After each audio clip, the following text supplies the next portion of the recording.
10, 9.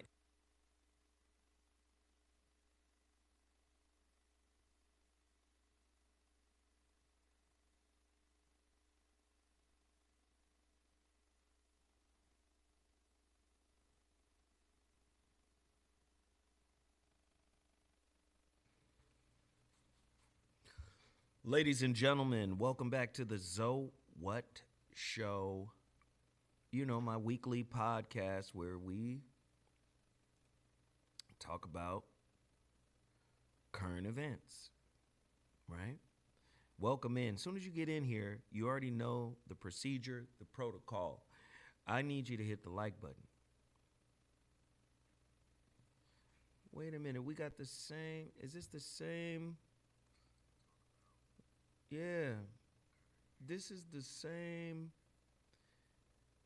description as last week.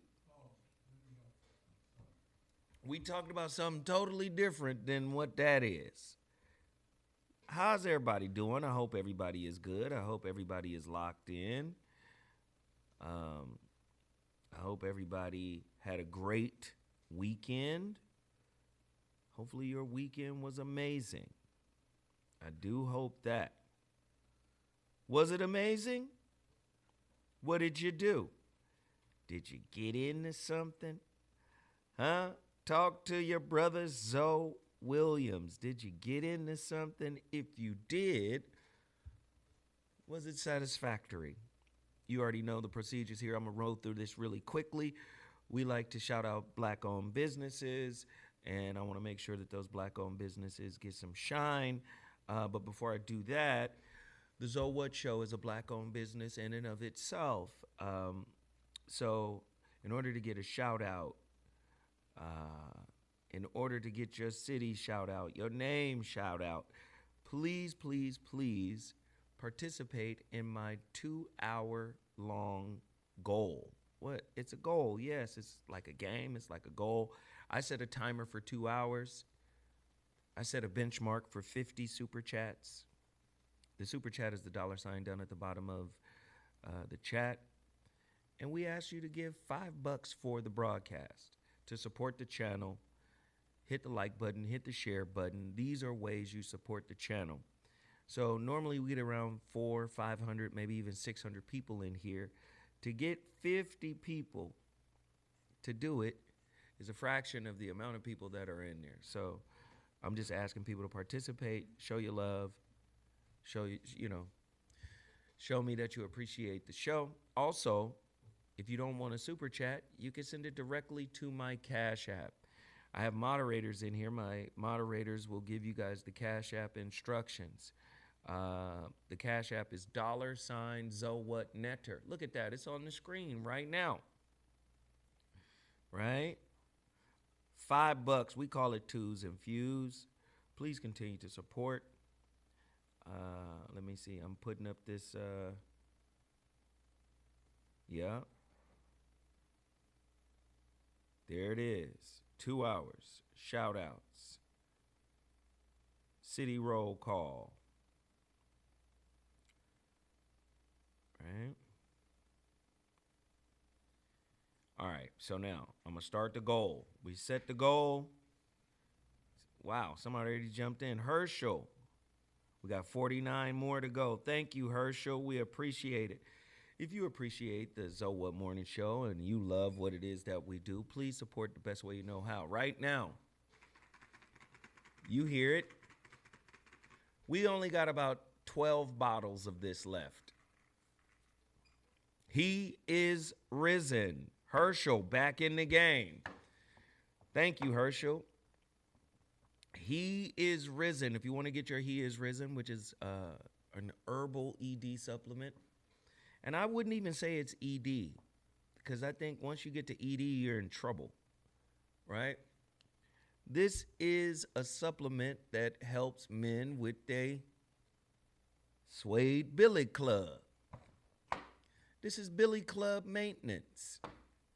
All right? I'm just asking you guys, if you want it, it's already proven. This right here, it's almost like I don't even have to talk about. Come on, Michael Webster. Thank you. That's two.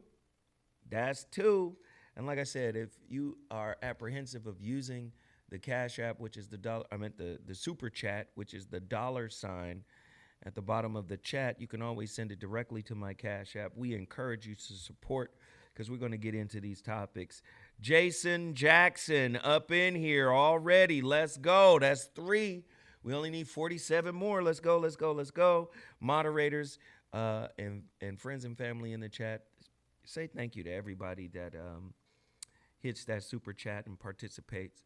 But yeah, he is risen. All you got to do is go to my website, MrZoWhat.com. There's only about 10 or 12 bottles left before I have to call and ask for the re-up. Only about 10 or 12 bottles left. If you want, and it's the green pill, if you want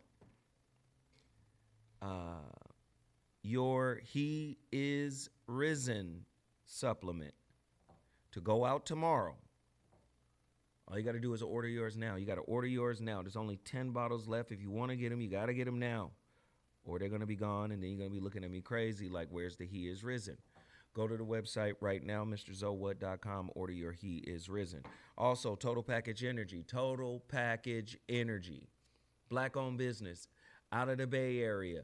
I love the fact that you guys are hell-bent on keeping this black business in business. I've had a relationship with these good brothers. With this good brother. It's a brother who run the whole situation, and it's almost like a family business. The brother done had his daughter come down and drop off packages.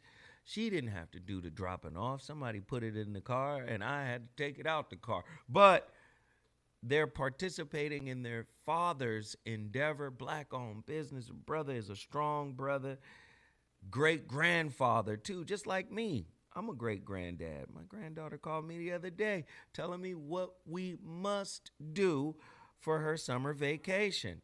So I love this brother. He's a solid brother, man. And if I'm not mistaken, his grandchild and my grandchild have the same name, if I'm not mistaken. I love it, man. I just love that you guys support black-owned businesses. I just love that y'all keep Total Package Energy in business. That means a lot to me. Instead of buying energy drinks from, other businesses, a lot of people are still supporting Total Package Energy. A lot of our people. And I'm deeply appreciative of that. And I just love it. Thank you, guys. Please go to TotalPackageEnergy.com. Get your B12, vitamin C, pea protein, or energy shots, and you guys tell Total Package Energy Zoe Williams sent you. Let's see. He is risen. Oh, I want you guys to watch this promo from my friend, comedian Ron G. Because you already know what we're doing. May 31st, if you're in the Los Angeles area, May 31st, go get your tickets now. Do not play. You know how black people do. We play the waiting game. We try to buy tickets at the door because we think they're going to be at the door. I promise you, I get ticket reports every day. I promise you, that's not a game you want to play. So this is going to happen May 31st in the city of Inglewood at the legendary Miracle Theater. When I tell you it's gonna be cracking. We got 2 comedians, Ron G, Kevin Tate. And then, of course, the headliner is Ray Grady, right? He's our headliner comedian. Then we have 2 clinicians, Dr. P. McCall Robinson, Dr. Pakoya, right? Licensed psychotherapist.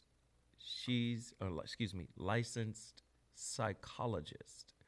And then we have Christopher Johnson, PhD.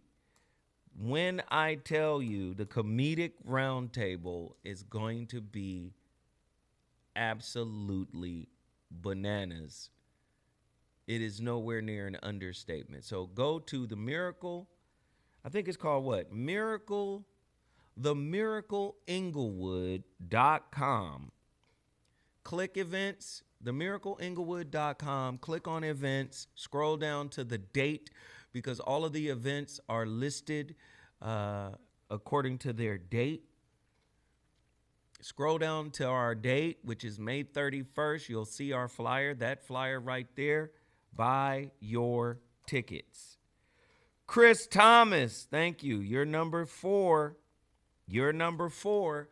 We need 46 more people to drop a 5 spot on the super chat, or you can send it to my Cash App, $ZoWhatNetter.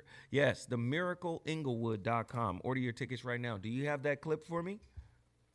Let's see it, man. This is the homeboy Ron G. Let's see what he has to say. Hey, what up, party people? Comedian Ron G. So look, on May 31st, we got Comedy and Conversation at the Miracle Theater in LA, actually in Inglewood, California. You don't want to miss it, man. We got the great Zoe Williams hosting, my boy Ray Grady, Kevin Tate, and myself, comedian Ron G, along with some clinical therapists to talk all those relationship and comedy talk. So look, you need to grab your tickets. All the information is on the flyer. Don't block your blessing.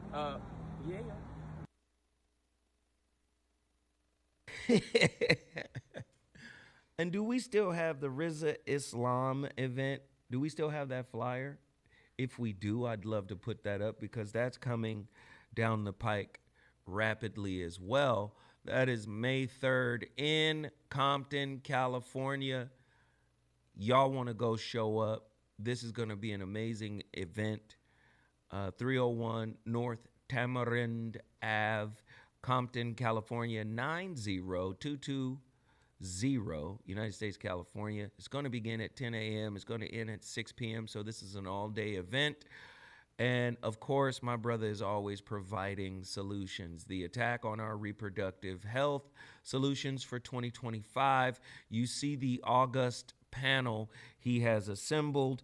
It's going to be amazing. Get over there. Support, support, support. If you're in the Los Angeles area, that's what we want to see. That's what we want to crack. All right?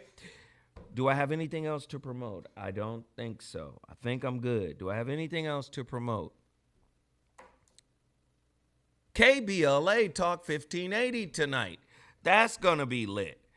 Tune in to KBLA Talk 1580 tonight. Let's get to our topics. I want to rattle through these rather quickly.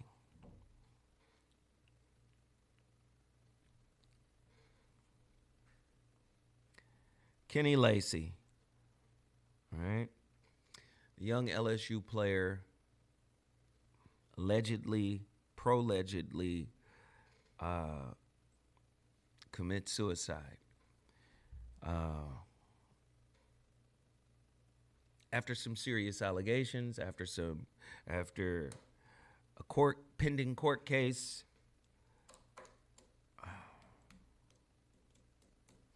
Let me just say this, lose-lose situation. No, we don't know why.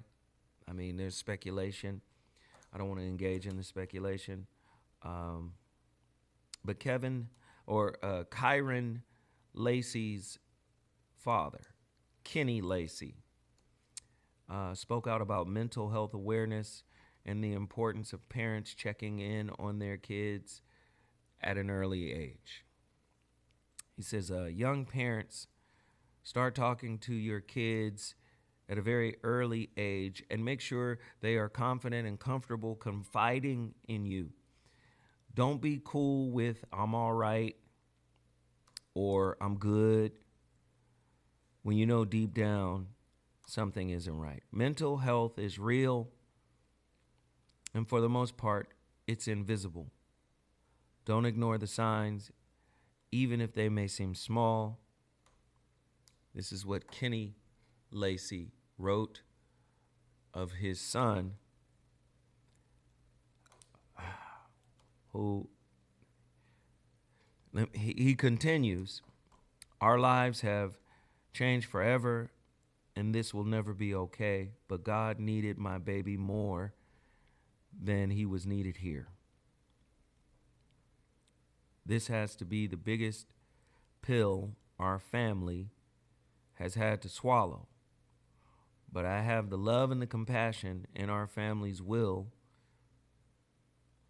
to get through this. to get us through. This will never get easier, but we will learn to live with it. Check on your kids' mental state. Now, I'm not going to get into the particulars of why he took his life. Some people say he was running from the cops. I don't know. I don't have all the facts. I don't have all the details. What I do know is what his father is talking about is real in terms of talking to the kids. See, talking to your children begins with talking with them and not at them. You have to understand something. See, people have easy answers for complex, difficult problems. First and foremost, the communication style that you're talking to your children with, you need to check and see if it's a toxic communication style that you're using, that you inherited. Talking with your children does not mean talking down to them, does not equal talking down to them. The freer the child is from your unhealed wounds, the healthier the child may be. The mental illness that we're just saying, okay, mental illness is real, and this is from the kid. Kids get their mental illness from their parents, right? Their coping mechanism or whatever happens to them, whether it's insecure attachment styles, whatever that is a response to what they modeled from their parents. So it's easy to say check on them. I'm not trying to besmirch the good brother Kenny, because he's right. You do have to check in. But most parents look at parenting and policing as the same thing.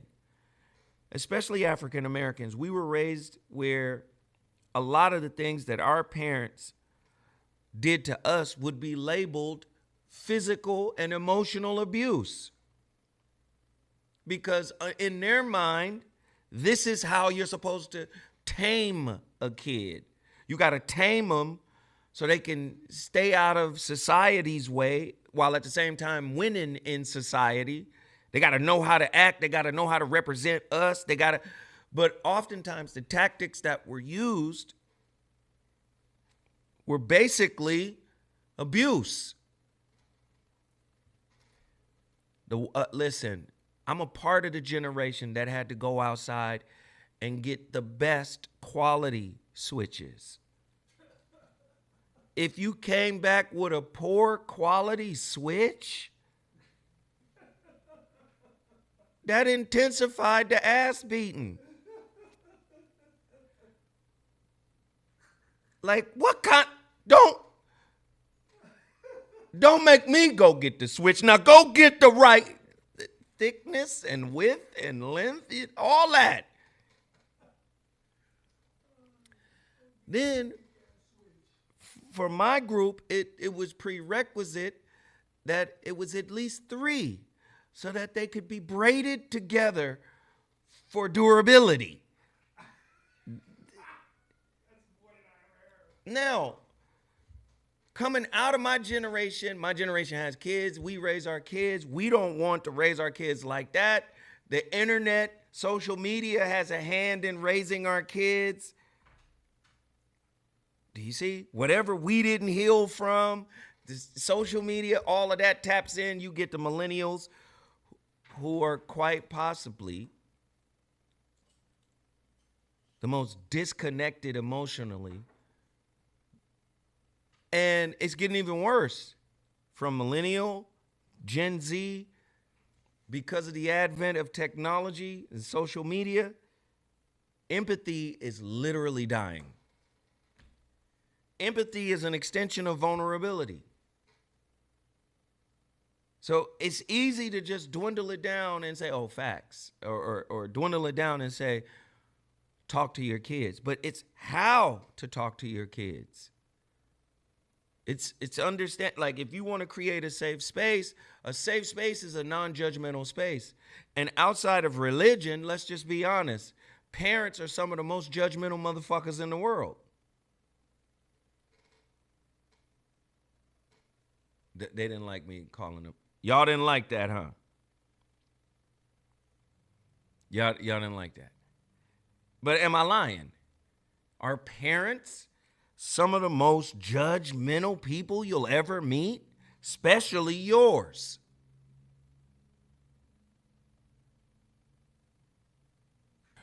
I know my mother used to criticize all my flaws. All day in America. In fact, the entire parental generation was constantly objecting your flaws. All day in America. But we live opposite now. You have no flaws. In fact, don't take accountability. It's their fault. Right. It's everybody else's fault. Can we get in the middle? Listen, man, I know this is a tough time for that brother to lose his child. And I'm not here to critique or besmirch anything he has to say. I'm 100% in agreement with him. I'm just trying to add nuance and context. If we're going to make a safe space within our homes for our children to be able to talk, we need to understand that it has to be judgment-free. That's what makes it a safe space. What makes it an unsafe space in many cases, and I'm not saying it's this case in particular, but what makes it an unsafe space is that children understand, I'm going to be judged, I'm going to be criticized. They're going to give me a negative summation of who they think I am based on the decisions I've made. Do you understand what I'm saying? That's why children create ancillary and tertiary families out in the community that feel a little bit different.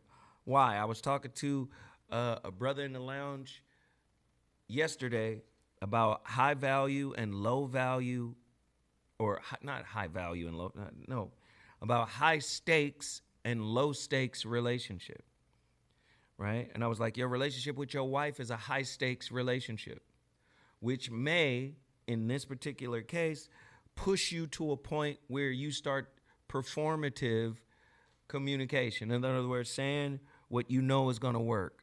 Walking on eggshells because you don't want to offend or disrespect. So you're muting your voice with this performative communication in order to get y'all through a difficult moment, right? Thank you, A. Swift. We jumping in here now. We got 4. A. Swift is in the building. Somebody else is in the building. Bad Like Michael in the building. Let's keep going. Let's keep going. So I was explaining to him, in a low stakes relationship, and I told him, I said, the example of a low stakes relationship would be a relationship with you and your therapist. There's no intimacy there. There's no, I owe you something other than this payment for you to listen to me and maybe guide me in a direction. That's a low stakes relationship. Like, I'm not going to feel bad if I have to get another, therapist. I might be like, damn, that was a cool therapist. They went out of town or they moving, so I can't go to them anymore. I got to find somebody else. That's a low stakes relationship. Typically in low stakes relationships, it's easy to be transparent. In high stakes relationships, it's difficult to be transparent.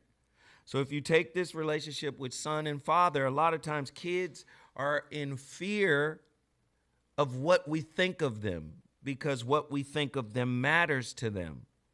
So if you create an environment where every little thing they do, you're going to come down on them like a ton of bricks, they tend to create ancillary and tertiary families, which is the streets, which are their friends, maybe cousins, to be able to share what they feel like they can't share with you. So again, to make a safe space for a child or even a loved one to be able to talk, the listening and the communication must be judgment-free. The mental health piece in terms of, Kenny, the father here, Kenny Lacy, alluding to, mental health is invisible. And I would say partly because black folks see mental health all the time and ignore it purposely. We know, so let me show you. People say, oh, you know what? The sex offenders, SAs as they call it, sexual assault, or, sex. They be the closest people to you, right? It be family sometimes, but that same family member, whether it's a woman, because the woman in the family that has done sexual assault against the boys in the family don't get the same press as, the uncle that done touched somebody. Either or, they both get to come and get a plate. I done seen families that push it under the rug for the most part. I'm not saying there aren't families that don't put hands on folk. But for the most part, I've seen us push it under the rug. You feel me? Yes, I heard the YG song about how his aunt or somebody, a female in his family, I don't think it was his aunt, but I did hear the song. I just don't remember which family member he referred to. Can somebody get me clear on that? But YG just made a song about how a female family member, and a lot of brothers have experienced this. So that style of communication that I'm outlining that a lot of black families have, it's kind of like a don't talk, don't tell kind of thing, That's avoidant. That's an avoidant communication style. And many of us have this. His aunt's friend. Yeah. Many of us have this kind of experience where something crazy happened in the family. We tend to just keep it on the low and not talk about it. But yeah, as fathers, as kids, we should do a better job at creating a healthy, safe space, for our kids to talk, because I hate to see this happen. Let me do this real quick, because somebody just sent a Cash App, and I want to shout them out. Marcus Bronson, thank you. Roderick Taylor, thank you. Zeta, thank you. Ja Good, thank you. Listen, if you want to follow them, Willie Johnson. Let me shout out Willie Johnson. Willie Johnson, thank you, sir. Listen, you can go to my Cash App as well. My Cash App is $ZoWhat Netter. Either way, you could do it here or there. Either way, we're trying to hit 50. Please get in here and support if this matters. Likes, share, subscribe, super chat, Cash App, like, share, subscribe, super chat, Cash App. We got Marcus, Roderick, Zeta, Ja, and Willie. We appreciate all the love. Thank you. Let's get on to the next topic. I just wanted to start it off with that topic because as a father of 3 Sages, it's just hard to see a young kid like that just get taken out. All right, Trump administration urges State Department workers to report each other for anti-Christian bias.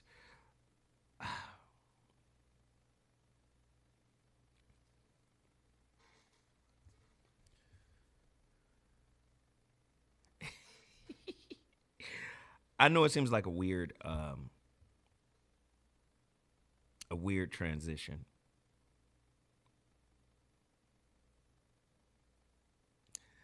But let me explain something to y'all. Sometimes When you're not educated, you don't understand you don't understand who's playing in your face. And I'm not saying that the majority of us are uneducated, but let's just be frank. Whether you got the paperwork on the wall, the certificate on the wall or not, many of us don't take education seriously. Let's just be honest. We'll go to school. We'll fake it through school. How many of y'all faked it through school? We'll fake it through school. We'll just get through.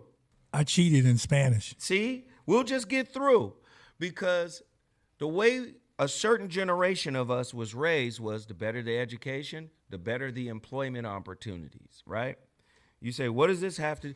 It's a huge fucking distraction. But if you're not educated on political science, this is news. This is on Baller. What is it? Baller Alert? First and foremost, the way your government is constructed, this is the reason why they teach political science. Politics is a science. Politics in and of itself is the management of resources amongst a group of people. Who are the group of people? The United States people? The United States populace? That politics is about the distribution of resources amongst groups. Is it between the Dems and the Republicans? Is it, do you understand? Who? So do you understand? That's what politics is. That's what politicking actually means. The distribution and the equitable distribution of reserves, right? Resources, right? That's politics. Your government was set up, I was talking about this last week. Your government was set up to create the illusion of freedom because the old model of the aristocracy being the absolute power was turning up the peasantry in Europe. That's why the Europeans were always at war with each other. The aristocracy had absolute power. The monarchies had absolute power. Absolute. And because I'm ordained, listen to what I'm about to say. Because I'm ordained as a prince, I'm a king to y'all, but I'm a prince to the church because I was ordained by the Pope, not Pulp Fiction, by the Pope, who is actually the vicar of Christ according to Catholicism. He is the physical representative of God on earth. Where'd they get that from? Ancient Egypt, ancient Kemet, because Pharaoh, which is not the Egyptian term or the Kemetan term for Pharaoh, actually believed that they were the physical manifestation of source, of God. Later on, the Europeans take it. But the Pope is a continuation of Rome, ancient Rome.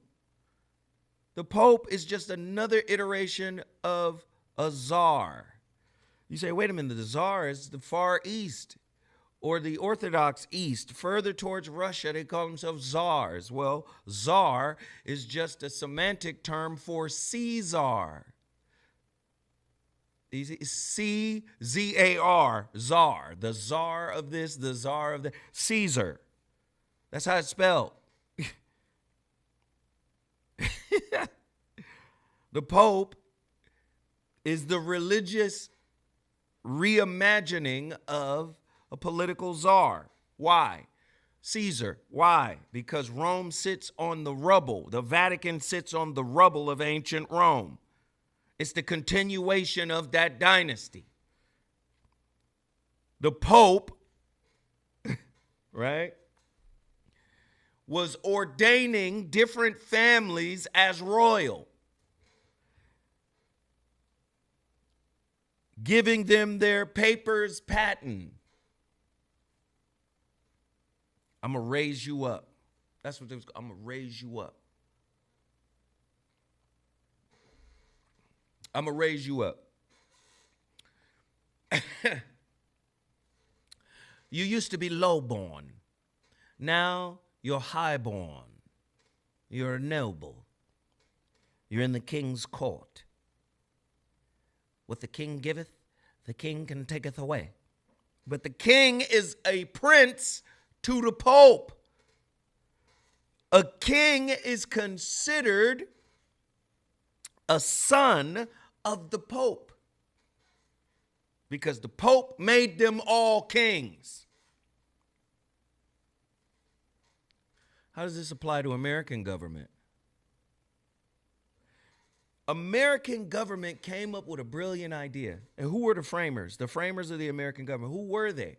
They were all Masons, every last one of them. Mason, Freemason. What do Freemasons do? What is Freemason teaching you? Freemasonry is the repository of information that came from the ancient mystery schools that was taught to white people in an attempt to civilize them by way of the Moors. Charles E. Grant, thank you. Fuck it then. Oh, sorry. We appreciate it. Thank you, brother. Thank you. Thank you. The Moors saw that the Europeans were savage. If you go back and you look up the origins of Rome, it was by two feral human beings that were raised by a goddamn wolf, Romulus and Remus, right? The Etruscans. And now history is telling us the Etruscans were actually black. But Romulus and Remus were twins. These motherfuckers is bringing back the damn dire wolf. And they got two twins. They got a twin puppies named Romulus and Remus. Listen, hey. So again, the ancient Moors said, damn, how do we tame these radical animals from the north? We have to give them the spiritual science. What's the spiritual science? Masonry. You have objective masonry and subjective masonry. Objective masonry. Somebody who actually builds a damn pyramid. Somebody who actually builds a castle. You have subjective masonry. It's another term, by the way. Right? Speculative masonry, I think it's called. You have speculative masonry. I think that's what it's called. My Masons that are in there, you can tell me that secret.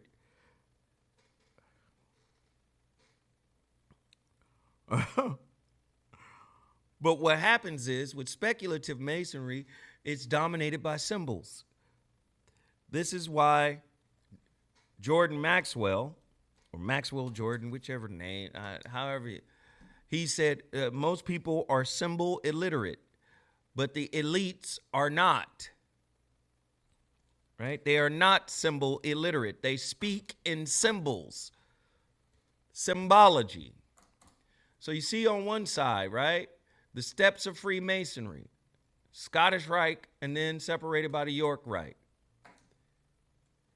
You go up 3 steps in Freemasonry. EC, entered apprentice. What's the middle one? And then the last one is Master Mason. My mind, I just be forgetting. You get a EC, entered apprentice. No, EA, entered apprentice.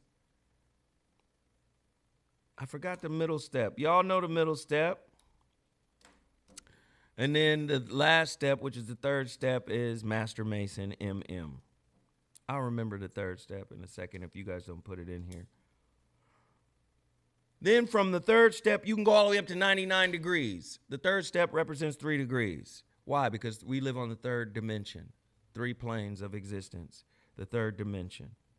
That's why you're taught your ABCs and 1, 2, 3s, the fundamentals. The Christianity has the Trinity. Every religious belief system has some form of a Trinity. Fellow craft, FC. That's why I kept saying FC. Or yes, fellow craft. So you have EA, FC, and MM. That's getting you right. You got to go through the U rituals in those three using the symbols. That's the Hiram Abiff piece. That's all that. That's the U situation. Are you worthy to be in this order? But all the other stuff after that is esoteric information all the way up to the 99th degree. This is why Christians, which is weird, you have most pastors, 85% of pastors are damn Masons. Because this is where all the spiritual teaching is coming from. I'm going to get back to American government because it's steeped in this as well. If you go to D.C., you see this everywhere.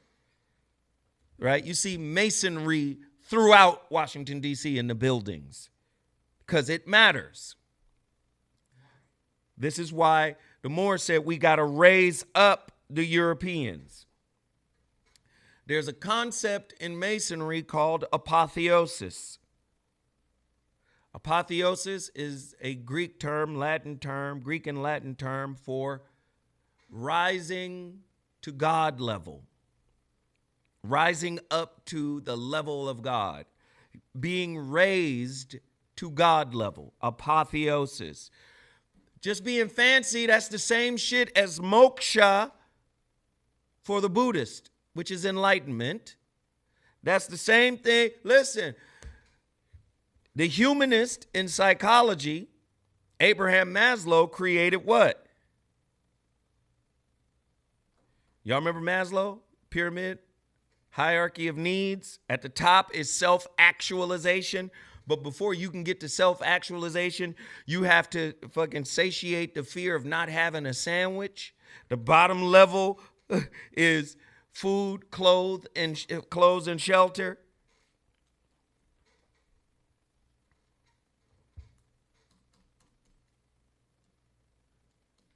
$33 and a third, 33 and that's just the Master Mason degree.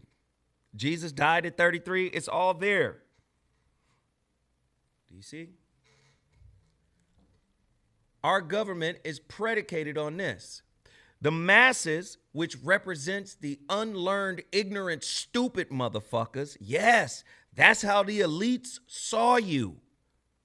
These are animals. Whether they live free or not, these are fucking ravenous beasts. What was the quote we put up last week?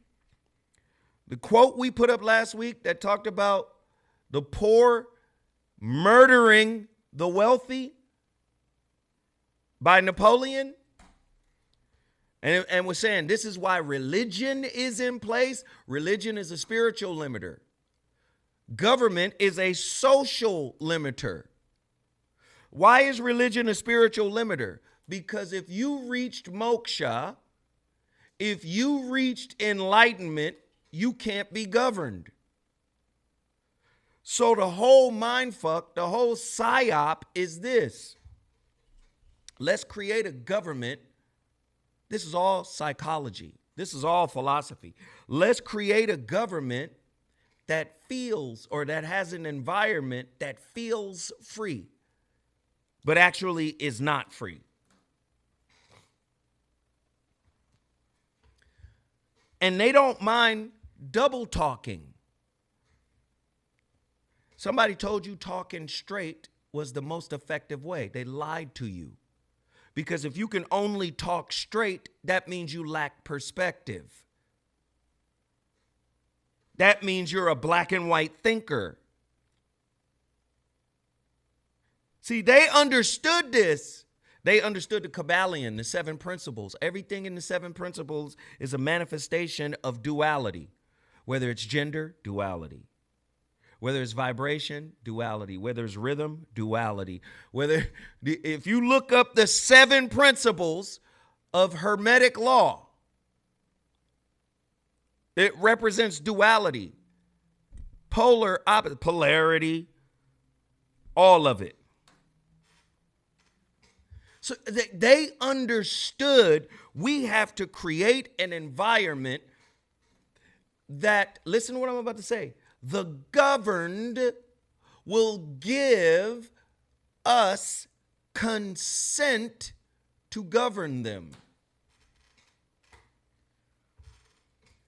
Remember, King George was viewed as a tyrant, as a radical who didn't stand on his principles and allow these people that were considered colonists, that loved Great Britain, that loved being subjects of the king. But he went against his word. He said, you guys can go over there and set up whatever form of government you see fit, and I'll stay out of it. Started taxing, the Stamp Act.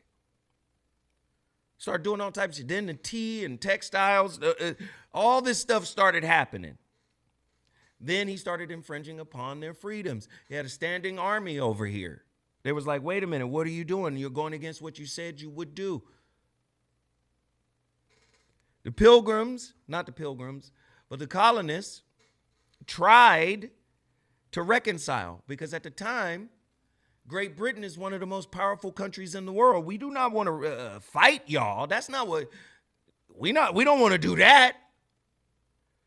And King George turned it down. So that's when they started to formulate the Articles of Incorporation, or the Articles of the Confederacy.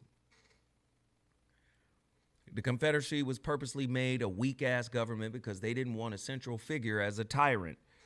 Fast forward to today. People are saying Donald Trump is a tyrant. He's trying to become a tyrant.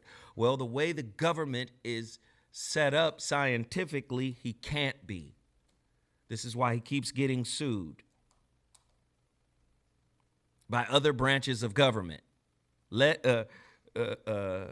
Formally, in particular, the judiciary branch, who has something called judicial review, which allows them to review the other two branches of government to see if they've done any constitutional law breaking or infringements.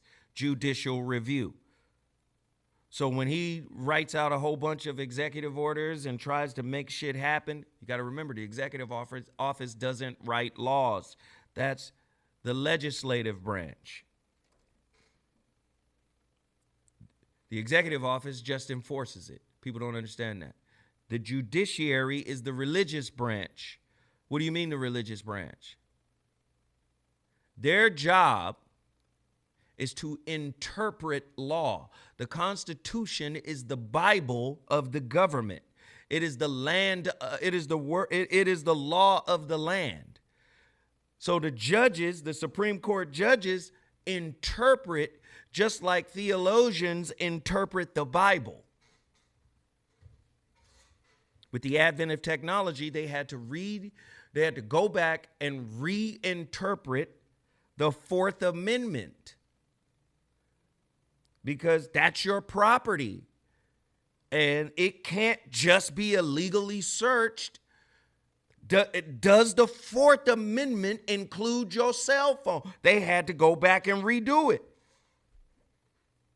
Y'all don't understand government. It's based on spirituality. Yeah, spirituality is based on balance. Yeah, you don't know the difference between a psyop and something real. Put up that post about Donald Trump one more time.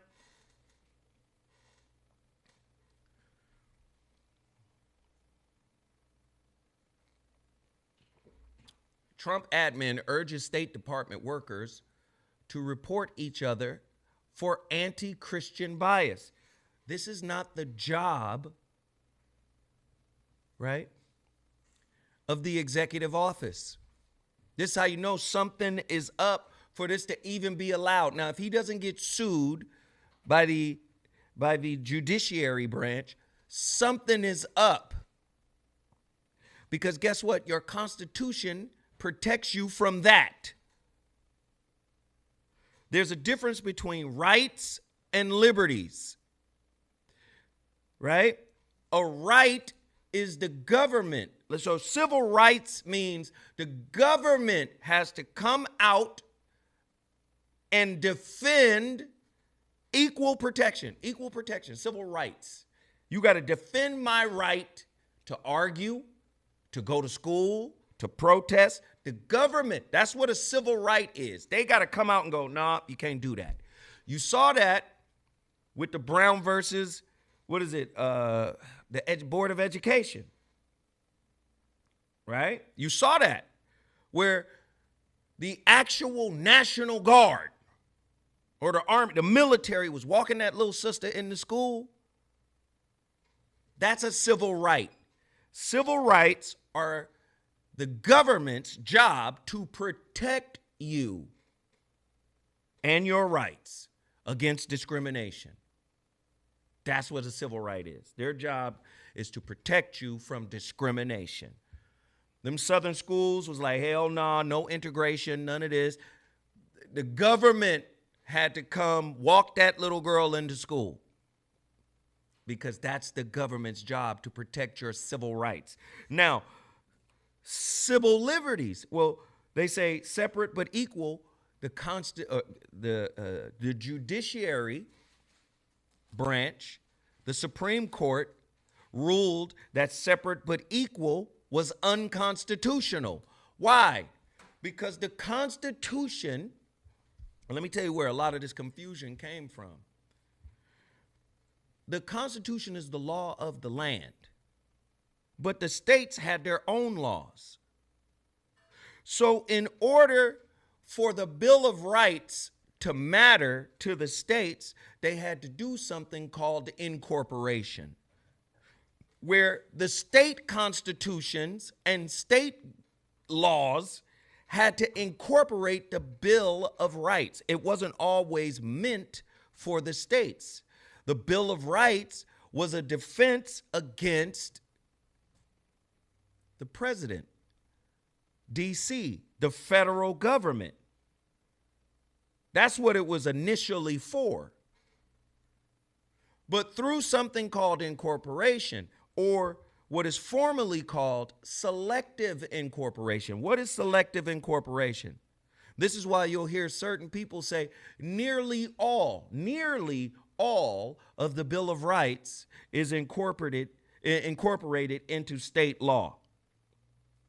Nearly all. The reason why it's taken so long for the entire Bill of Rights to be fully incorporated at a state level is because it's selective incorporation. What is selective incorporation? Selective incorporation is simply case by case. So somebody got to get sued at the state level for the Supreme Court to go, okay, there's a precedent here. Last year there was a precedent here. That's why it in all states is just not. But that's what the government is supposed to do in terms of civil rights. Their job is to protect you from discrimination. Civil liberties are more like the Bill of Rights. Why is it called the Bill of Rights and not the Bill of Civil Liberties? I don't know, because they like to double talk. Back to that point. They want to double talk to confuse liberties versus rights. They're different. And you go, oh, see, I told you, double talk is bullshit. No, they know you're not educated. They know you don't know the difference. They know you interchange them just like you interchange the word faith in the Bible with belief. Them two words mean totally different things. When you go down the rabbit hole and figure out where them words come from and how they arrive in English, you go, wow, these two terms, faith and belief, mean totally opposite things.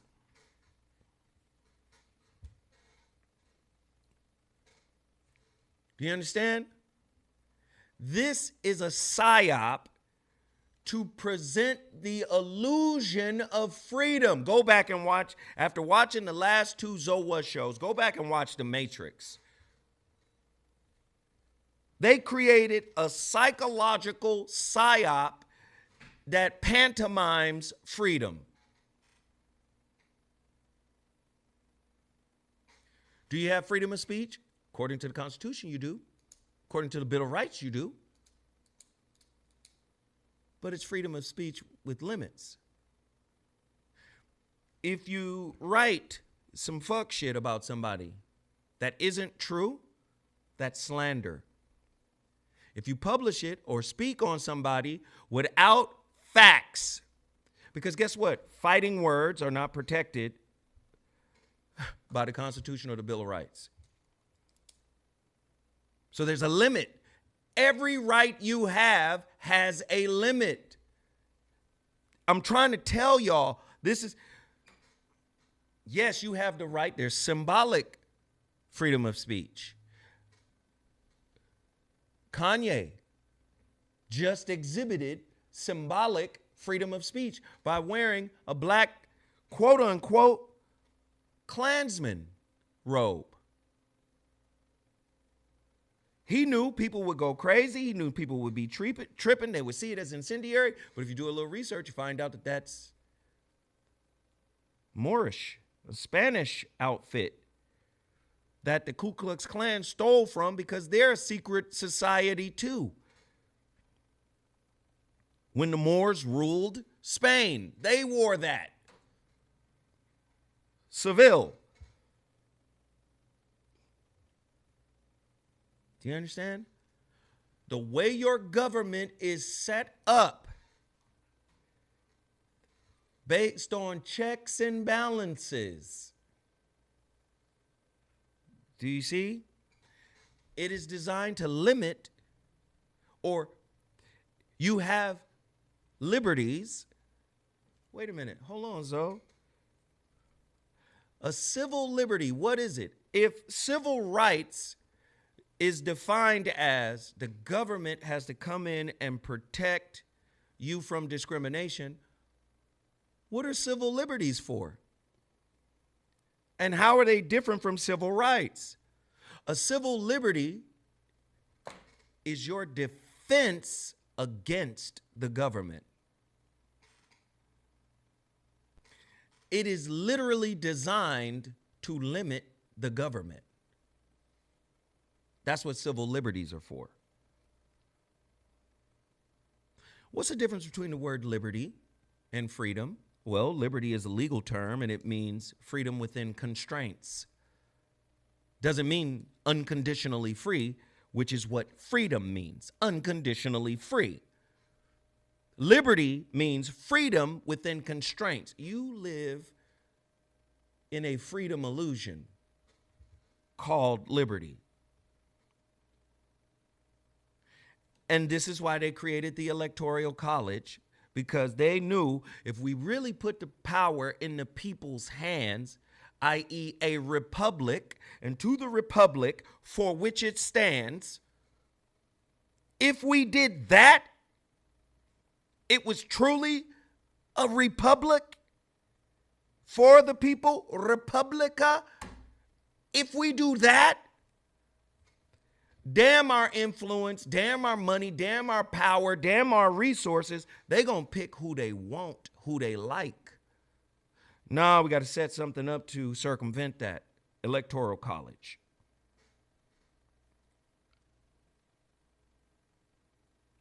Electoral College.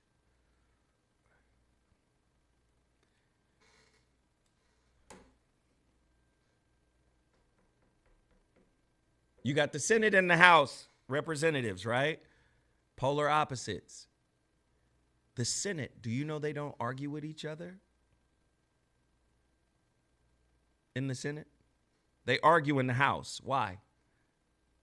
Remember I was talking about the Virginia plan and the New Jersey plan and how it was put together to create the Great Compromise?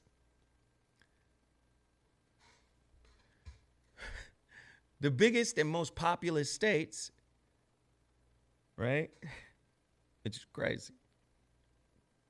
Represents the lower house, the House of Representatives, the lower house. The Senate is the aristocracy, the upper house. They argue in the lower house.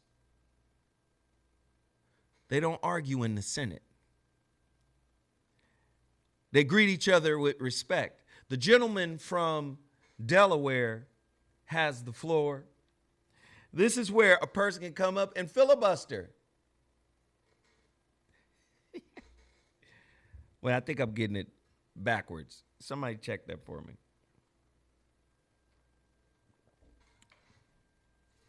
Because I think Corey just did the longest filibuster.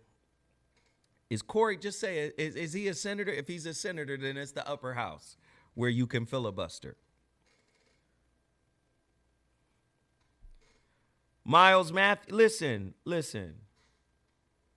It's 287 people in here. What it says on my phone is we have 10 out of 50. I'm asking 50 people to come in here and drop a 5 spot either on the Cash App, which is $ZoWhat Netter is right there. $ZoWhat Netter. That's my Cash App. Or you can drop it on the Super Chat. But we got to support. We got 10 out of 50. We need 40 more people out of the 286 people we have in here right now. We have to support this channel. Hit the like button, hit the share button, get involved, leave a comment. I want to shout everybody out. Miles Matthews. Yo, Miles, where are you coming from, brother? Tell us. Roll call for everybody that dropped a super chat. Let me shout out your city as well. Cory Booker and beat out Strom Thurmond, who was a hell of a racist. Legendary racist.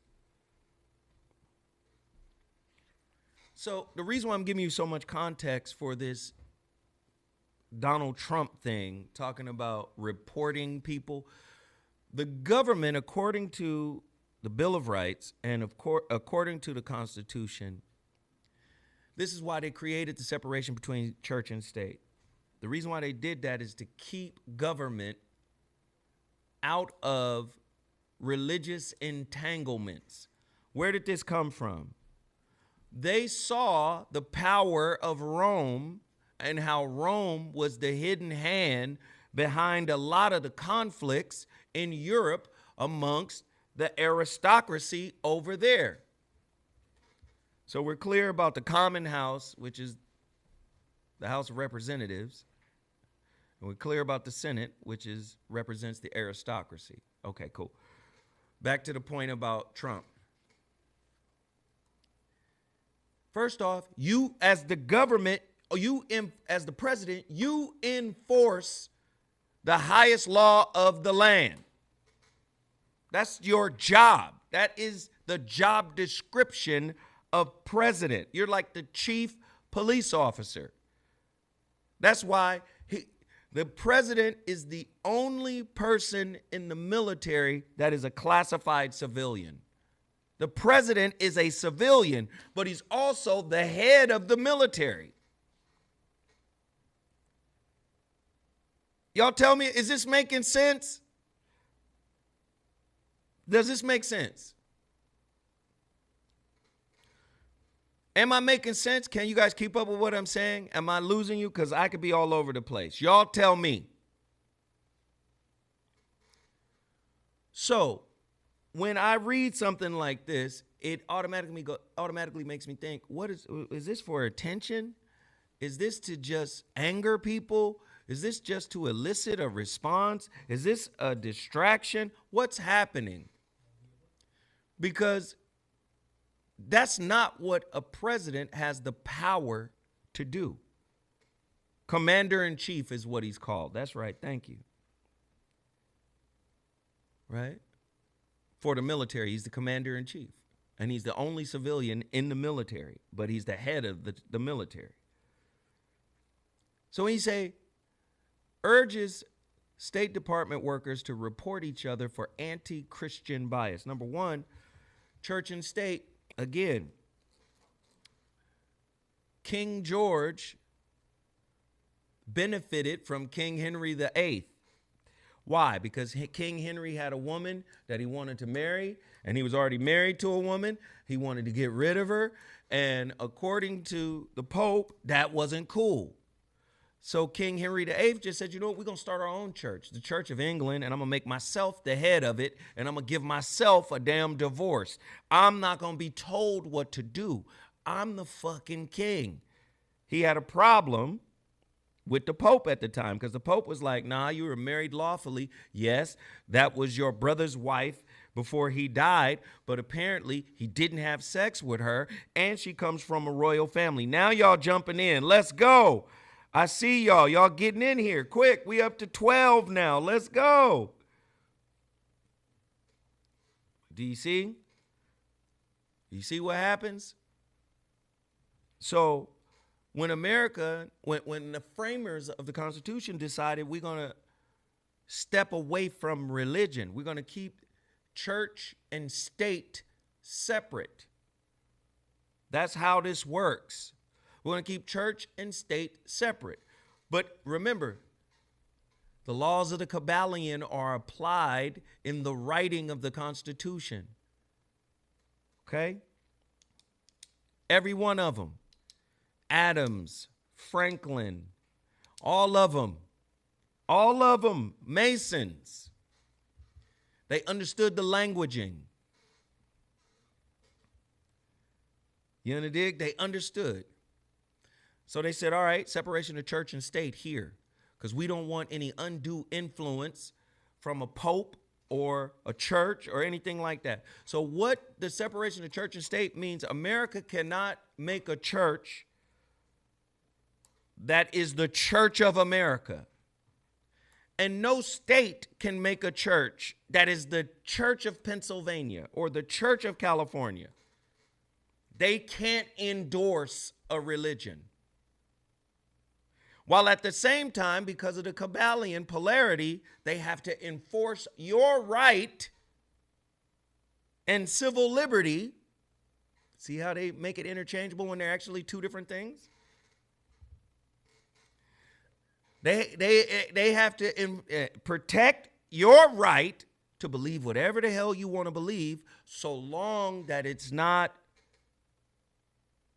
dangerous to other people. Like, you can't have a church that says, this is the church of fried kindergartens, and every Sunday we got to fry up a kindergarten to the kindergartner God. What?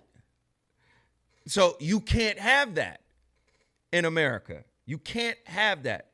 Even though you can believe whatever you want to believe, you can't have a belief system that is detrimental to the public at large. So do you understand? The government, this is the separation of church and state. This is why you have people down in Alabama that said, okay, we're going to do a moment of prayer. And our state government is going to make that happen. Well, the Fed stepped in and said, this is unconstitutional. You guys are endorsing Christianity. And according to the Constitution, you cannot endorse a particular state belief. Now, if the children in the school decided, do you see how the other part of it comes in? They decided to say, we want to have prayer, and it's going to be student-led. And the students did it on their own. The school can't come in and say, according to the government, y'all can't do that, because they wouldn't let us do that. No. The school is an instrument of government. It's a part of the government. The kids are just going to school. So it's their constitutional right to be able to say, let's get together and pray. They can do that. And the government, because of their civil rights, has to step in and defend them against themselves, the school, to say, no, you guys can't infringe upon their right to pray. Y'all just can't establish it. That's the difference between church and state. Pull up that quote one more time, because I want them to see. If we're looking at this from a constitutional perspective, based on the powers that are given, the enumerated powers that are given to the government, based on the powers that are given to the president. I need to understand that. Pull up that Trump picture one more time. I need to understand. Does this statement, I want you to read it. Does this statement look like it's in alignment with the details and the descriptions of this man's job? Does he have the power to do that? And if they are allowing him to do that, why?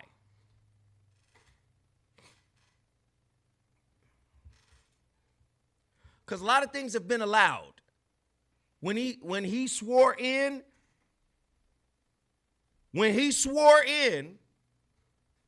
to office for the second time, that was the first time that was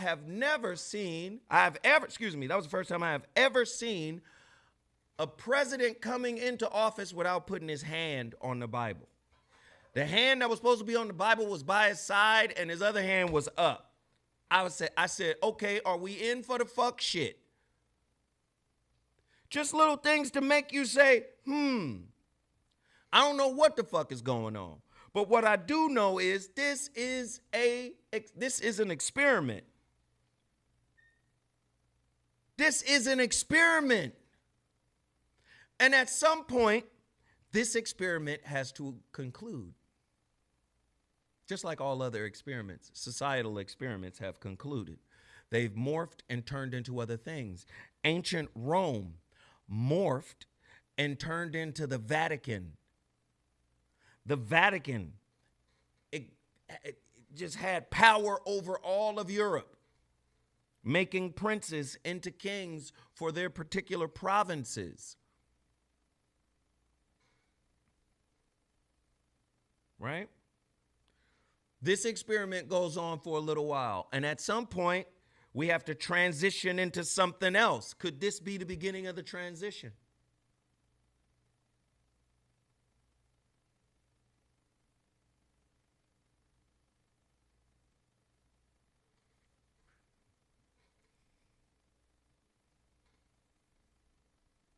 And this is all hypothetical. Now, watch this.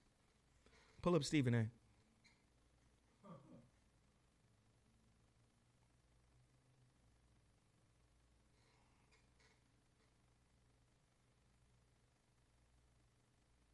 No disrespect to Stephen A.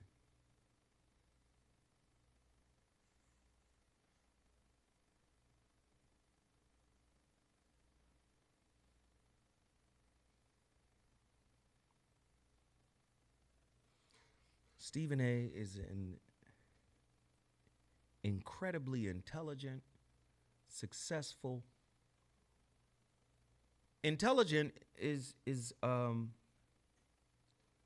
understatement. He's articulate, he's intelligent, he's well-read, he's vociferous,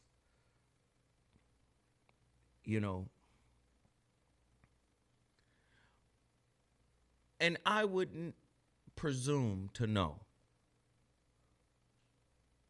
how much he knows.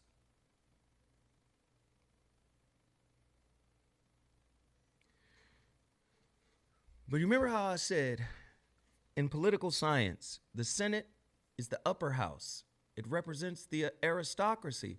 Well, I thought you guys was trying to get away from King George III. Why is the aristocracy relevant? Throughout the whole formation of America and the Constitution and what makes America America, there was a fight between the rural and the aristocracies. Aristocracy. There was a fight between the rural and the aristocracy. There was a fight. You had the federal and the anti-federalist. The anti-federalist was rural. Hey, I just want to farm. I want my land. I want my freedom. Right? That's it. That is it. If the framers saw what the U.S. government is today, they would be shocked. Because their whole thing was, We got to put checks and balances in so this government doesn't sprawl rapidly out of control with regards to the power it assumes.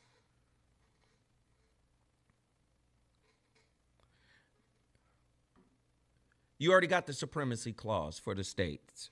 Listen, when we're in conflict over what the law is, the supremacy clause says the federal government is the law. When they were putting that in, some states felt like, damn, you're taking our sovereignty away because of that. Well, in order for the government to grow and prosper, we got to be able to do that to resolve conflicts between the feds and the states, right? Supremacy clause. Your state says it's legal to smoke weed. Government says that's Schedule 1 drug right there. If we catch you with it, we taking your ass to jail, even if you in your free state. Supremacy clause. Then there's something called the elastic clause. The elastic clause, or the something proper, or something the need proper. Basically, I forgot what it's called, but I remember the elastic clause. The elastic clause is basically saying whatever the federal government needs in order to keep going, in order to maintain itself, it has the right to do. It simply just has the right to do it. And this is what has enabled the government to grow out of control. No, go back to Stephen A., because this is important. That little white girl found out that everybody was related to the aristocracy. Found out everybody was related to the aristocracy. Damn near everybody that ran for president is related to the European aristocracy. Is he related?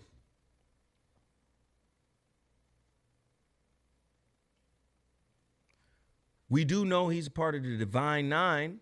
Divine Nine is a subset of Masonry. People don't want to acknowledge it, but that's what it is. Sororities and fraternities are a subset of Masonry. That's why when people in the sororities and fraternities and sororities see a Mason, they show ultimate respect, because that's their big brother. The Mason, the mother's son, the widow's son, the traveler.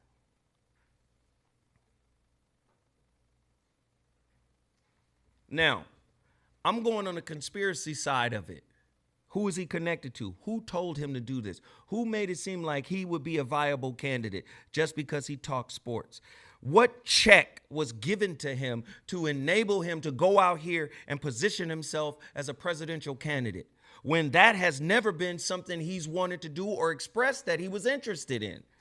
Why now? Because somebody gave you a $100 million contract?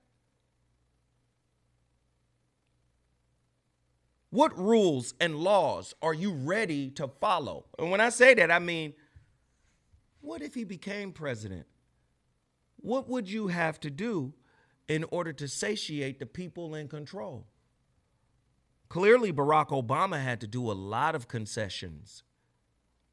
Couldn't really help us, because you're the president for the people, not just one group of people, right? What? Do you understand?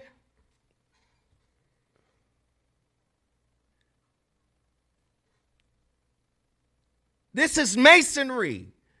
They're not giving up the power. So I'm interested. Is this a game, or is it less than what I'm talking about? Because I could be 100% way off, wrong as fuck, and I don't mind about being wrong. It's cool, it's cool. What if this is just narcissism? Because I picked up on narcissistic traits in Stephen A., and I don't mean... I got narcissistic traits, so I don't mean this in a disrespectful way.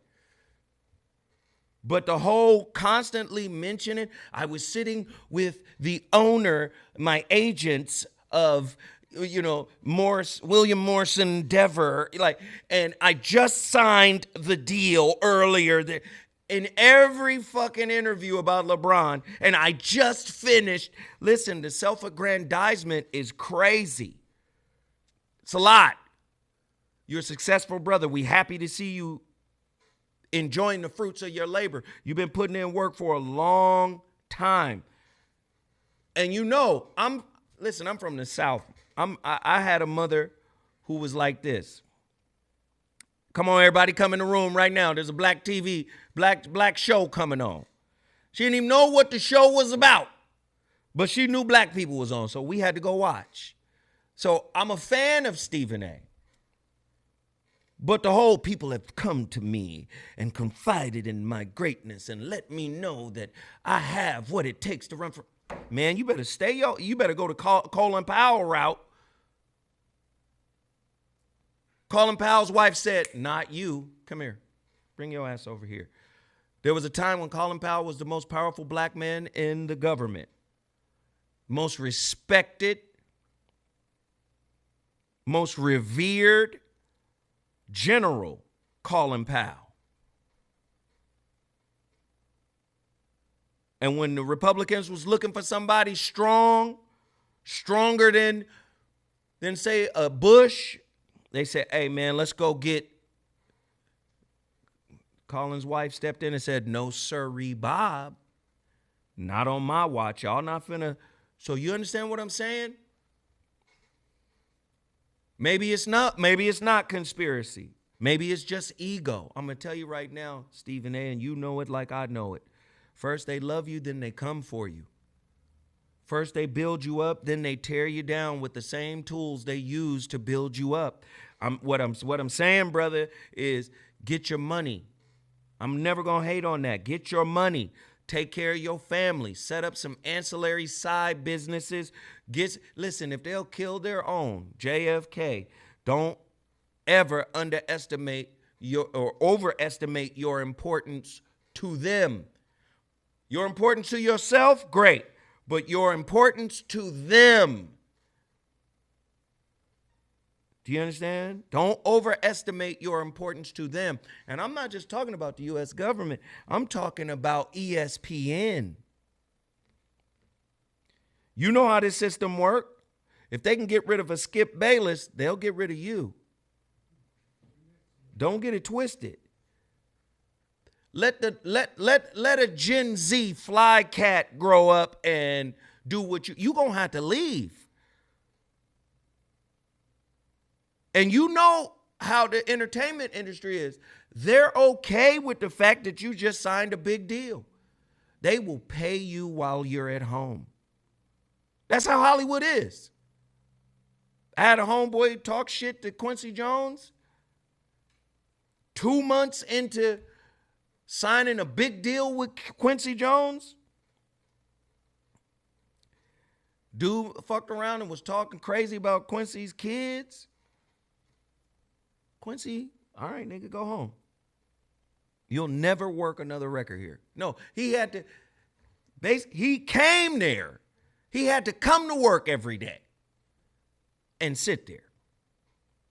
He was getting broke off bread. The contract was for 3 years. The money was crazy. This is in the 90s. Sit your ass right in that office from 8 to 5 every day for 3 years.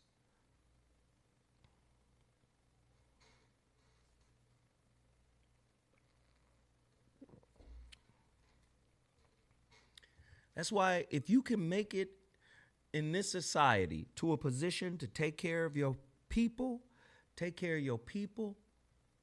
And even if you're not humble, remain humble.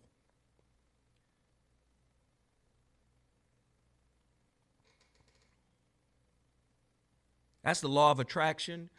Well, not the law of attraction. What the fuck am I talking about? That's not the law of attraction. That is the 48 laws of power. Never look smarter than your boss.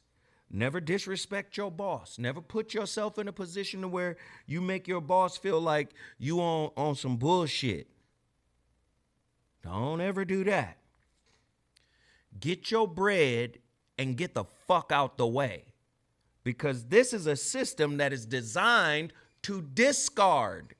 Hollywood is narcissistic in its structure. It is designed to love bomb you with success and then discard you. I'm telling you the truth about, I know what it is. Hollywood is the coldest love bomber. You on the red carpets, you in the VIP, you in the green room, you on the step and repeat. Turn this way, let's get this picture right here. Listen, Hollywood, fam, is the coldest love bomber, but it's also the most merciless discarder. And I'm saying this to Stephen A. I'm not trying to besmirch your dreams. You want to run for president? By all means, do it. But we live in a time of volatility. I'm not saying you're not educated. I'm not saying you're not intelligent. You are. You could learn on the fly. If Trump learned on the fly, I'm not saying any of that. What I'm saying is, you're a sportscaster.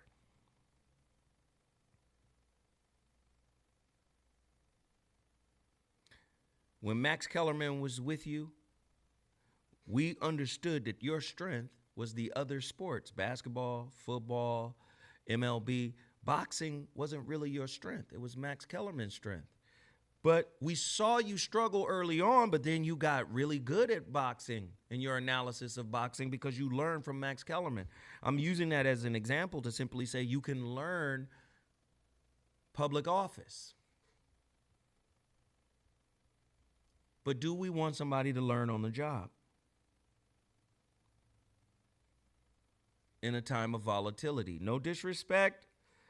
I ain't even gonna lie to you. If Stephen A. ran for president, I would fuck around and vote for Stephen A. You know why? Because he's a black man. I'm just being honest with you. I'm just telling you how I feel about it. But you said Obama wasn't effective. No, Obama for the black people. Hold on. For the black people. Let me give you context. Obama was the most effective president we've had ever. You know why I say that? Please. You're a black man in office. You're subject to stereotype threat. You have to suppress your anger in the face of disrespect. Barack was classy, and he was the best manager. Wasn't a lot of fuck shit around Barack. Do you understand? He ran the government the way it's supposed to be run, like a top executive. He told his cabinet, hey, no motherfucking drama. Don't bring none of that shit here, because he understood what it meant. If drama is associated with, he said he just came out and said, imagine if I did the stuff that Trump is doing. Imagine if I told Fox News, give me y'all credentials. Y'all can't be in here because y'all don't agree with me. That's freedom of speech. Do you understand what I'm saying? He said the most controversial thing I've ever done was the tan suit. Motherfuckers killed him for wearing a tan suit. What I'm saying is, Barack was a team player, whatever the agenda was. You understand? The agenda. And I'm talking about the hidden hand. I'm not talking about out in public. Out in public, he had public enemies, right? In his own cabinet. He had a split house. That's what I'm talking. But I'm talking about he ran that shit with class. He ran that shit to the letter, and then he got up out of there. You understand? That's what I mean. And why was he able to run it so effectively? He signed the trade agreement, that's right, which was later undone. He also, let's just go there. He got Osama bin Laden, that's credited to Obama. He also, which hurt a lot of black people, he also got who? Muammar Gaddafi, Libya. Yeah. Libya was a stable country, right? This is what I mean by following it to the letter. These are the objectives that need to be handled on your watch.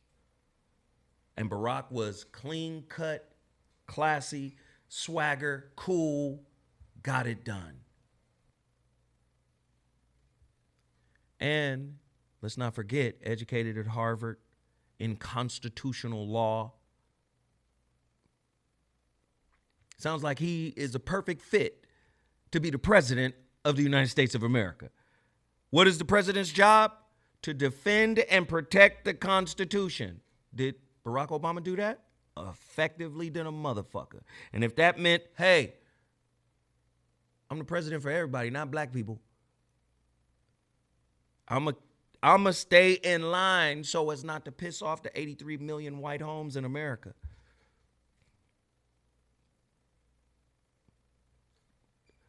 Who wants to disagree with that? Everybody gets emotional about Barack. Did Barack sandbag and tank Kamala's presidency by coming out and going after black men, knowing that black men are the second largest Democratic constituency in America? So he did it on purpose? Because he don't like her. It's coming out that he never liked her. It's coming out that he thought she was not capable of being the president. Now, if he thinks Kamala is not capable of being the president, and she's got experience as the vice president, she's got experience, right, as the top cop in California, district attorney. She got all these top job, top experience, and Barack didn't think she could cut the mustard, which is why he was the last one to come out and endorse her, because he's got the most power in the Democratic Party. So when everybody else is fucking backing her, they're going, where's Barack? Because he wasn't sold. You talking, came out knowing she needs black men. When he finally started talking after he endorsed her, took him a long time to endorse her, then he finally did it. He comes out and says, black men, bootstraps, pull yourself up. Came out with what was deemed largely a very negative commentary on black male voters. Who's the number one voting bloc constituency for the Democrats? Black women. They had 98, from 92 to 98%.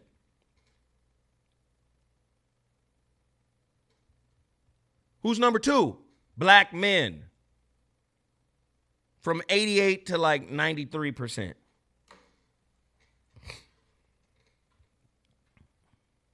He came out wilding, and the message was not largely warmly received. Did he do it on purpose to sandbag her campaign? Because he wields a lot of power, a lot of force.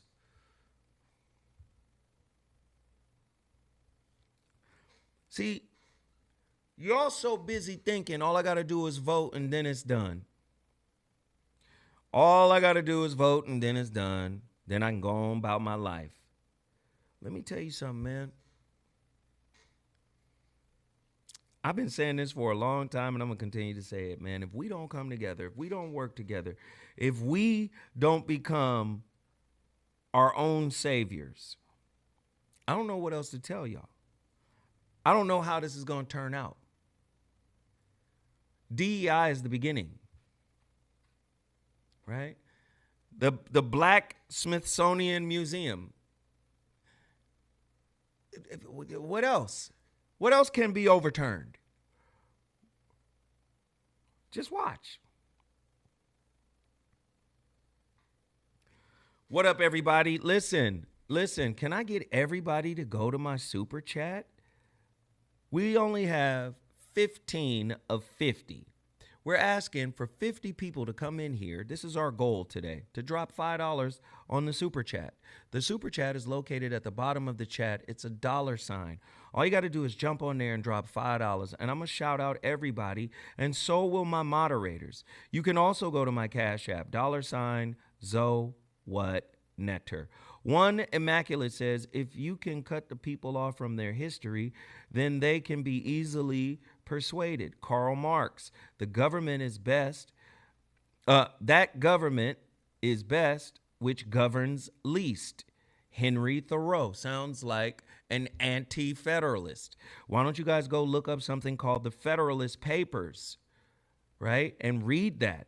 The Federalists wanted a strong government, massive government that had its tentacles in everything. The Anti-Federalists were like the original colonists. They did not want to be governed, or they didn't want government to feel claustrophobic or smothering all over the place in everything. They wanted freedom over governance. They wanted minimal governance.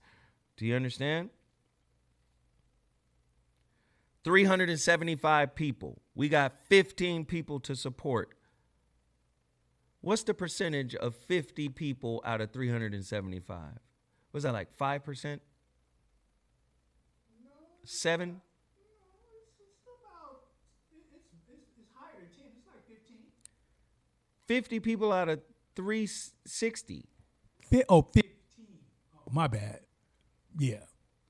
Yeah, that's less than 5%. That's about 4. That's what not 15. I'm saying we're asking 50 people out of the current 365 people in here. Now we got 15 out of the initial request of 50. 18 would be 5%. There you go. 18 would be 5%. Got it. Somebody said political scapegoating. Ben Frank, hey, check this out, you guys. We're going to be doing KBLA's Voice of Reason tonight. I have an amazing topic tonight. I got amazing topics all this week. Because I didn't sleep this weekend, I was pretty much up coming up with ideas. Why didn't you sleep? You know how it is. You get that hamster wheel mind. You get a thought in your head and it just be going and going and going. Yeah. What was the hamster thought in your mind? Man, it was thoughts. Oh. Not what was the thought. It was thoughts. And they just kept coming. They kept coming. They kept coming. They kept. Shit. I was like, what the fuck? They just kept coming. MJ Hester, thank you. KG, thank you. Nasheed, thank you. Yo, Phillip, thank you. Lloyd Hinton, thank you. Brandon Terry, thank you. John Gilbreth, thank you. Hey, we in here. We cooking right now. These are folks that hit the Cash App, and I'm appreciative of everybody who has participated and shared whatever they could on this show. Again, if you're in the Los Angeles area, I definitely want you guys to buy a ticket to the May 31st Comedy and Connection Relationship Roundtable. It's going to be amazing. I definitely want to take a brief moment to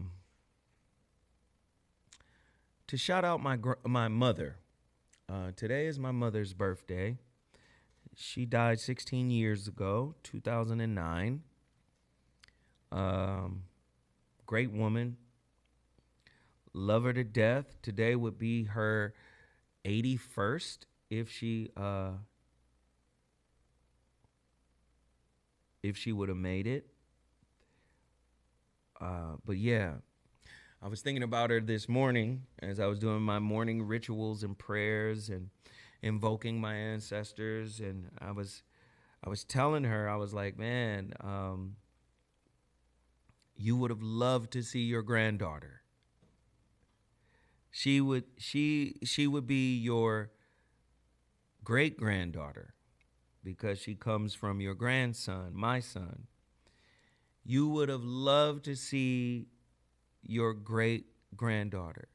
You would have been her big mama to her, like your grandmother, my great-grandmother, was my big mama to me. You know, I was talking to my brother, and, you know, this is one of the brothers that was missing during the fires. And I was dealing with him, talking to him, and we got on the phone with my other siblings, or, you know, my sisters, particularly my sisters. And everybody just looked like mama. And they're recognizing it in each other. Like, oh my God, you look so much like mom now. Man, I see mom in all y'all faces. And, you know, just, it was, you know, she died young for me. You know, she died young for me. So we loved her though. That's what's cool. We loved her. We're at 16 out of 50. I appreciate everybody for sharing and locking in. I definitely want everybody to go sign up to the Love and Laugh series featuring the Alpha Male of Comedy, Ray Grady, KBLA Talk 1580s, Voice of Reason host, Zoe Williams. We would love for you guys to jump in and participate in that. And I think people have been asking me, are we going to do a pay-per-view? Well, that's all contingent upon selling out the theater. We're getting close. People are. I get a notification every day to let me know what the current ticket sales are. Ridiculous. Thank you, sir. Can everybody thank these folk? Code name tip for everybody. Pause for everybody that's supporting. Can my moderators please support them by acknowledging them? DJ Inglewood, we on a roll. Can we keep the roll going? DJ Inglewood, what up? We on a roll. Can we keep it popping? Let's get it. Inglewood. But yeah, that's what's happening there. Tonight is KBLA Talk 1580. Don't forget to get your order of He Is Risen. If you want your package to go out with this one tomorrow, you really need to order now so I can package it up and get it to the post office tomorrow. I hope, does anybody have any questions before I leave? You know what I wish we could do? I wish we could bring some of the people that are in here. I wish we could bring them on the air. Mike, is that a possibility? Are you getting your tickets? Oh, yeah, I'm looking at it. Look, I see Mike over there getting his tickets. Mike, you better get your tickets, man. When I tell you, Mike, it's going to be cold-blooded. It's going to be cold-blooded. Hey, Mike, go ahead, man. Sit up front so we can see you. But yeah, we can get people on. We can get somebody on now. Yeah, we can set it up. I can set it up. Let's see. How long will it take you to get somebody on? Who wants to get on the air with me right now from YouTube? By a show of hands, who want to pop in here? Let me see. Who wants to talk? In the future, we should actually create a subscription list. And you got to be a subscriber to have the privilege to be on the show. Listen. That's just my suggestion. Yeah, but come on, these are folk. They already subscribed, I believe. I'm not talking about YouTube. I'm talking about you get your personal subscribers. Oh, I see. Old TT. Richie from Hey, I saw Richie from Pasadena. I saw his aunt. She came into the cigar lounge. I'm sitting in the chairman's lounge, kicking it.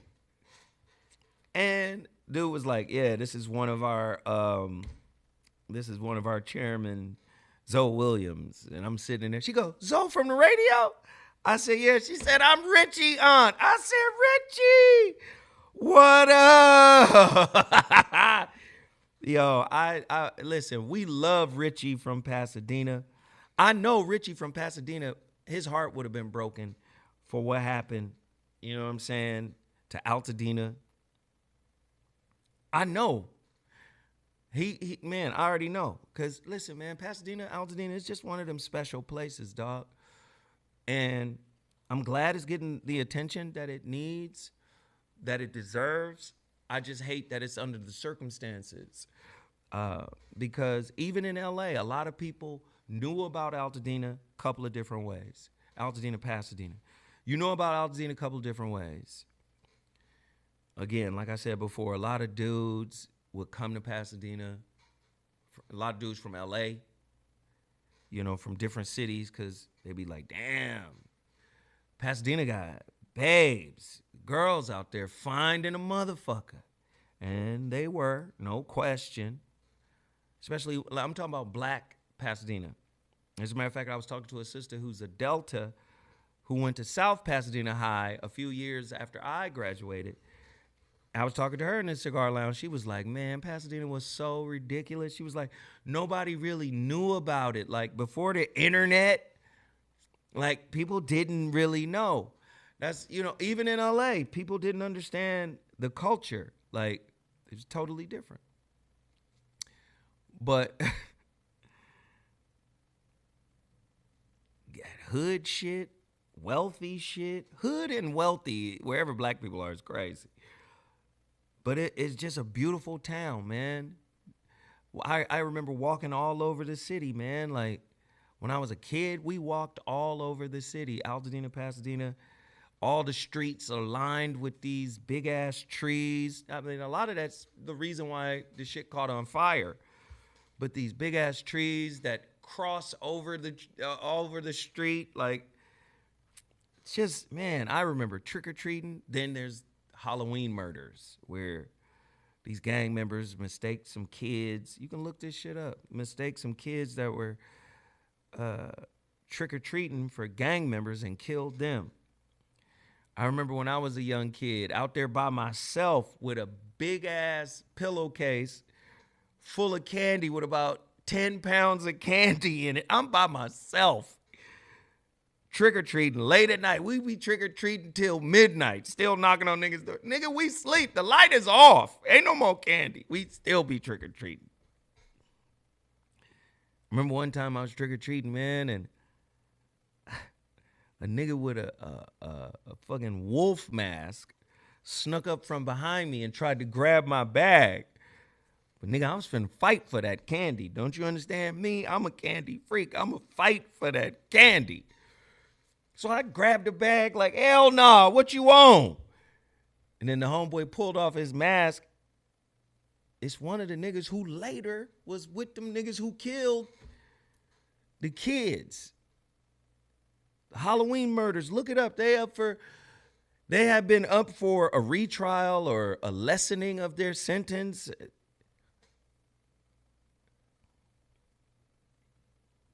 I went to school with them niggas.